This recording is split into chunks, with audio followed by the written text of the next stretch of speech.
Hello everyone. Today I'll be doing something a bit different than what I usually do. In fact, quite a bit different than what I usually do. Today I will be talking to you about the life of J.R.R. Tolkien, who is considered the father of fantasy and, in my opinion, is the greatest writer ever to live. I have read nearly all of Tolkien's books and several biographies about him, from which I have pulled my sources, and I also drew all of this on a whiteboard because I figured, why not? Also, I apologize if some of my drawings are not the best. I am a terrible artist, so I apologize for the roughly written stick people and the beautiful mushrooms that I drew. Look at those beautiful mushrooms, just exquisite. And the reason I want to do this is because J.R.R. Tolkien did have an extraordinary life, and it's really fascinating reading and learning about his life and what happened to him, and how this inspired a lot of the things that happened in his books, and the evolution of how he created Middle-earth and how he wrote these books. And so, today I'll be telling you about the life of J.R.R. Tolkien, who is, in my opinion, the greatest writer ever to live. We start at the beginning, because the beginning is a very good place to start. It's actually probably the best place to start.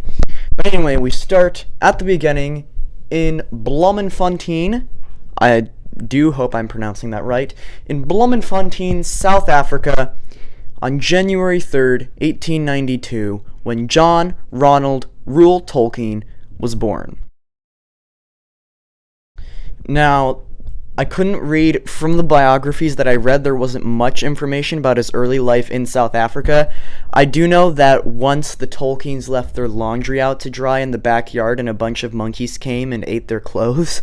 Most interesting thing is that once, while Tolkien's parents were at work, he was being babysat, I guess you would say, by his nurse. But Tolkien was very rebellious as a child, and so he ran away from his nurse and ran up a tree. But it turns out there was a tarantula in that tree, and it bit him on the leg. Luckily, his nurse managed to suck all the poison out of his leg with her mouth before any actual serious injury was done to Tolkien. This is probably what inspired Shelob, giant spider. I cannot quite imagine how terrifying that would be for a child of under 4 years old to be bitten by a tarantula. And so it is widely believed that Shelob is based off of the spider that bit Tolkien, although I don't believe Tolkien ever said anything much on the subject. But when Tolkien was just 4 years old, his father, Arthur Tolkien, unfortunately died of a disease. And him, his brother, and his mother had to move to Birmingham in England. They lived in the peaceful countryside of Birmingham, and you can still visit their old house at Birmingham today. And it's also well known that peaceful green countryside of Birmingham did inspire the Shire, where all the hobbits live. Must have been a very peaceful place to live in Tolkien's early childhood. And as mentioned before, Tolkien was a very mischievous child. And so once he went out, so there was this grumpy old farmer that lived next to them, and he and his brother called the farmer the White Ogre. And so one day, young John Ronald Reuel Tolkien went to the farmer's farm, went over to this farmer's place, and stole a ton of his mushrooms. Well, the farmer, or the White Ogre, eventually found out, and he chased young Tolkien, who had an armful of mushrooms, but Tolkien managed to get ahead of the farmer, and he climbed up a tree and hid in it. The farmer ran right by without even noticing him. This is probably my favorite story from Tolkien's childhood, and you can really see how this inspired, in The Lord of the Rings, how Frodo steals the mushrooms from Farmer Maggot. I just find this story to be so hilarious. I just love it so much. Well, unfortunately, another tragedy was to hit Tolkien when he was just 12 years old, because his mother died of a disease when he was 12, and they were entrusted to the care of their godfather, Father Francis, and moved to Oxford, England, where Tolkien lived the rest of his life. It is around this time when Tolkien and his brother began attending Oxford University, and Tolkien found himself fascinated by languages, the study of languages, and also ancient Finnish and Anglo-Saxon and Norse epics such as Beowulf and the legends of Sigurd and Gudrun. And Tolkien loved it at Oxford University. He studied to become a professor there. And around this time, he met a young woman by the name of Edith, whom he instantly fell in love with. They began dating for a little while, but when Father Francis found out, he was very angry at Tolkien and told him that he could not see nor write to Edith for 3 full years. Father Francis's reason for this, according to what I've read, is because he wanted Tolkien to focus more on his studies, and that this would distract him from his duty of becoming a professor at Oxford University. So, poor Tolkien was left 3 years. He could not have any contact with the love of his life at all, could not write any letters to her, and could not speak to her. Well, 3 years went by, and Tolkien later said that it was the most painful 3 years of his life. And then, Tolkien, being the stubborn Tolkien that he is, he stayed up until exactly midnight. When 3 years had gone by, and at exactly midnight, when the clock struck 12, he wrote a long and heartfelt letter to Edith. He was very disappointed when he got his letter back, because when Edith sent her letter back to him, she came with the news that she was already engaged to another man. Eventually, though, Tolkien convinced her to set aside her engagement to this other man and marry him instead, so Tolkien and Edith became engaged. But just at this time, conveniently, World War I began. Also, to clarify, that thing right there is supposed to be a heart. It's, a very disfigured heart. But anyway, World War I decided it wanted to come. It was basically forced upon every young man his age to fight in the war, so he had to, pretty much. He wasn't, like, forced to under penalty of death or whatever, but if you didn't go to war, if you were a young man his age and you didn't fight in the war, you were considered a coward, and then he wasn't going to, but then all his friends were sent off to war, and so at last he decided that he would fight in World War I. And so he and Edith's marriage was delayed, but he went and fought in the Battle of the Somme and experienced many horrors there, much of which he later incorporated into his books. I have heard that the dead marshes in The Lord of the Rings, where they're in sort of a marshland and there's all these corpses in the mud and in the water, was inspired by his traumatic experiences in World War I, and also 2 of his closest friends died there. One of his friends, I can't remember his name, I think his name was G.B. Smith. That might be the one, or could have been one of his other friends from Oxford University. I can't remember precisely. But one of his friends, before he was killed in the war, sent a letter to Tolkien saying, "May you say the things I have tried to say, long after I am not there to say them." And this friend of Tolkien's had wanted to be a poet. He had already written many poems, and after he was killed in the war, Tolkien actually got his poems published in a volume called A Spring Harvest, and Tolkien also wrote the foreword to that collection of poems, which you can still read that book today. I haven't read it, but I probably should. After experiencing all these horrors in World War I, Tolkien eventually got trench fever and was sent back home, where he recovered and married Edith. It was also in the trenches that Tolkien began writing bits of a story that he called the Book of Lost Tales. After he and Edith got married and settled down, he wrote a lot of the Book of Lost Tales. And the Book of Lost Tales is a collection of stories that later became the book that is now called the Silmarillion. These stories are very different from the story of the published Silmarillion, but it's really interesting how you can really see that the Book of Lost Tales is where the world of Middle-earth was born. After he and Edith got married, they had 4 children, 3 boys and 1 girl, and Tolkien also became a professor at Oxford University, and he gave his famous lecture on Beowulf, which I have a copy of Beowulf right over here, which actually contains Tolkien's translation of the epic poem, as well as his commentary on it, which is derived from the notes that he made for his lecture at Oxford University. Highly recommend Tolkien's translation of Beowulf. I found it to be a fascinating read, and Beowulf was Tolkien's favorite work of literature of all time. I understand that he was very influenced by it. Tolkien eventually abandoned the Book of Lost Tales, but he wrote more about this world where the Book of Lost Tales took place. he eventually decided that it was called Arda, and he went on to write the tales of Beren and Luthien, the children of Húrin, and the fall of Gondolin, which were later published. Also around this time, Tolkien famously met C.S. Lewis, who until this time had been a very devout atheist, and he and Tolkien had many debates about myths and about the truth of the Bible. C.S. Lewis said that the Bible is a myth, it is a lie, God does not exist. And Tolkien said, well, you could say that the story of Jesus is a myth, but it is different from all the other myths because this myth is a true myth. They had many long debates about this subject, and eventually Tolkien convinced C.S. Lewis to become a Christian, and C.S. Lewis went on to create many fantastic theological works such as the Screwtape Letters, Mere Christianity, The Abolition of Man, etc., a whole bunch of others. It was also around this time when Tolkien and C.S. Lewis decided to make a club that they called the Inklings. They met on Tuesday afternoons in a pub called the Eagle and Child, which you can still visit in Oxford today. The Inklings had many discussions about literature, and they wrote their own works and their own poems and shared them with each other. Tolkien read much of The Lord of the Rings there while he was writing, although in the time period that we're in, he hadn't yet written any of The Lord of the Rings, but he did read to them a lot of the tales that would later make up the Silmarillion. Tolkien was writing a lot of poems during this time as well. And there was this one time where he and C.S. Lewis decided to have a bet on who could write better. They had a bet that one of them should write a time travel story and the other should write a space travel story, and they decided to flip a coin over it. Literally, C.S. Lewis just took a coin out of his pocket, they flipped it, and the coin decided that C.S. Lewis would write the space travel story and Tolkien would write the time travel story.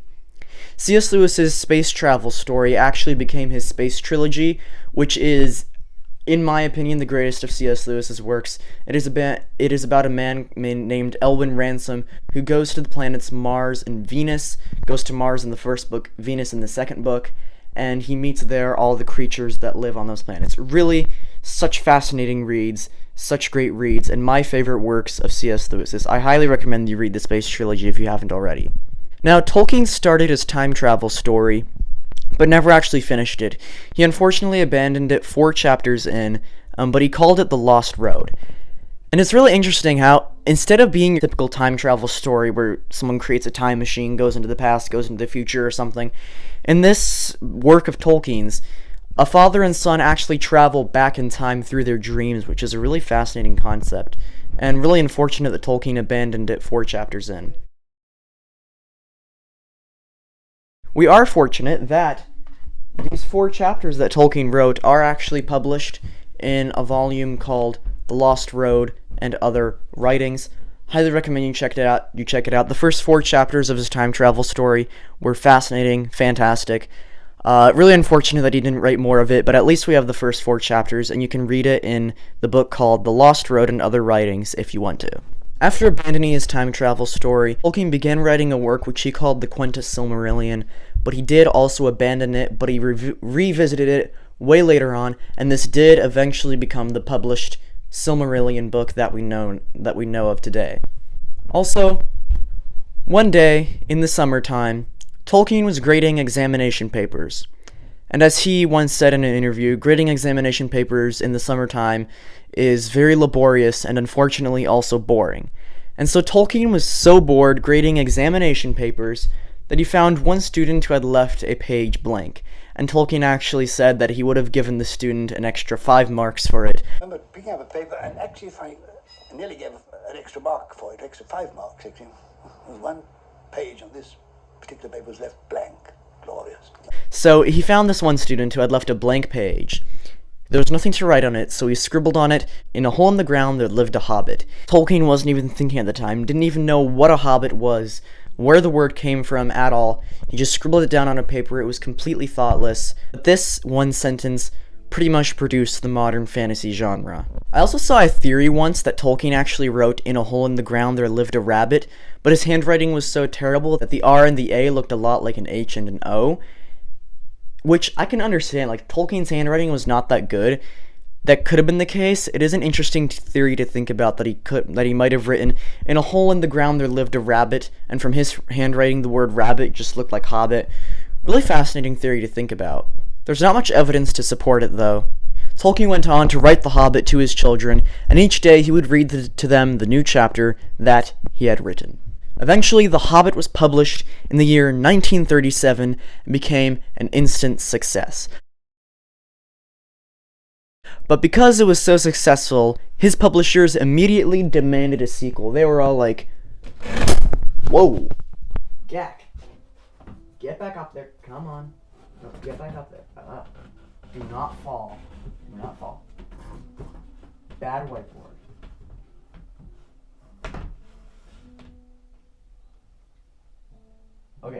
Okay, I partially erased the A. So, the publishers were all like, "We need a sequel right now," as you can see over here. So Tolkien started writing a sequel to The Hobbit, which he was just going to call The Hobbit Book 2. Began writing it in 1937, and this book did later become the trilogy called The Lord of the Rings, although the earliest versions are very different from The Lord of the Rings. The earliest drafts actually have Aragorn's name as Trotter, and Aragorn was actually a hobbit originally. There's so much other fascinating stuff in those early drafts as well, which you can read in the book called The Return of the Shadow. This has earlier drafts of The Lord of the Rings that Tolkien did write around this time. Such a fascinating read. Another book I highly recommend if you want to read what Tolkien's original thought was behind The Lord of the Rings. Fascinating read.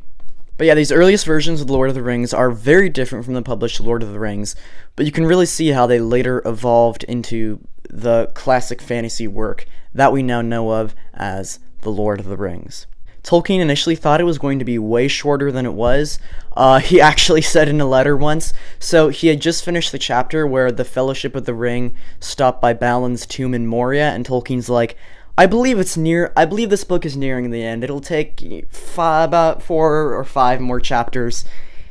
And he spent like 6 or 7 more years writing it, and it ended up becoming far longer than just 4 or 5 more chapters.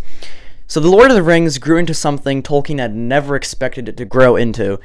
It became an enormous work, and it took from the year 1937 all the way to the year 1950 to complete The Lord of the Rings. Tolkien said a lot of it was very laborious, very boring, very dull, but The Lord of the Rings ended up pretty much making the fantasy genre.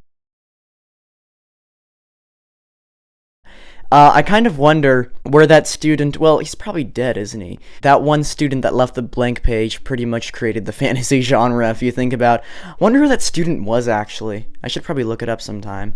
I wonder if the student that left the blank page ever read The Lord of the Rings. Well, probably did, because it was really popular once it was published. And then he heard about how it originated, and he's like, oh, that's me. So anyway, took a very long time for Tolkien to write The Lord of the Rings. It was a very laborious, dull process, but he put his heart into it. He truly cared very passionately about The Lord of the Rings, and eventually, in 1954, originally Tolkien meant The Lord of the Rings to be in one volume, but the publishers were like, no way, that would be enormous. So they ended up splitting it into a trilogy. Tolkien actually initially intended for The Lord of the Rings to be one book, a very enormous book at that, but so enormous that the publishers had to split it into 3 volumes, the first 2 of which were published in 1954, and the final one was published in 1955. It became an instant success and became popular all around the globe. But Tolkien did not like this fame at all. He ended up moving to a more quieter countryside than his house, at which he worked at several works of his, including the Grey Annals and the Quenta Silmarillion, which is pretty much the published Silmarillion as we know it. He wrote a lot towards the later end of his life, but eventually in 1973 he died and was buried with his wife Edith. And actually, if you know your Middle-earth lore, there is the famous love story of Beren and Luthien in Middle-earth, which is based off of Tolkien's own love story with Edith. Very similar to how Father Francis forbade Tolkien to have any contact with Edith. pretty much the same thing that King Thingol does with his daughter Luthien in this book, because he does not want Beren to marry Luthien. Anyway, I'm going into way too much detail, but this is a beautiful work of Tolkien's. I highly recommend it. This was Tolkien's favorite of his works, Beren and Luthien, and actually, on Tolkien and Edith's grave are encarved the words, Edith Mary Tolkien, Luthien, and John Ronald Reuel Tolkien, Beren. So the names Beren and Luthien are carved upon their tombstone. And Tolkien was the one who actually suggested this, that they name Edith Luthien and himself Beren on the tombstone. You can go look up pictures if you want, but the story does not end there. After Tolkien died, his son Christopher found a whole bunch of manuscripts and papers in his father's office, and the majority of Tolkien's works that he wrote in his life weren't actually published by the time he died, so Christopher went on to edit and publish The Silmarillion, The Children of Húrin, Beren and Luthien, the Fall of Gondolin, the 12-volume History of Middle-earth series, published his essay on Beowulf, and more. It's really fascinating how probably about 70% of what Tolkien wrote was actually edited and published after his death by his son, Christopher. So there you go. That is the entire life of John Ronald Reuel Tolkien, summarized on a whiteboard. My drawings are not the best, but I hope you learned a lot. I find Tolkien's life to be fascinating, and it's fascinating to see what parts of his life influenced his writings as well. John Ronald Reuel Tolkien truly lived an extraordinary life. Thank you so much for watching, and of course, if you haven't read any of Tolkien's books yet, please do. They are fantastic, written by a man who lived a very, very interesting and at times very difficult life. But that was it. Hope you enjoyed my artistic drawings, you could say. I mean, technically they're artistic, they're just not very good. Anyway, thank you so much for watching. Hope you enjoyed this video, and for now, farewell.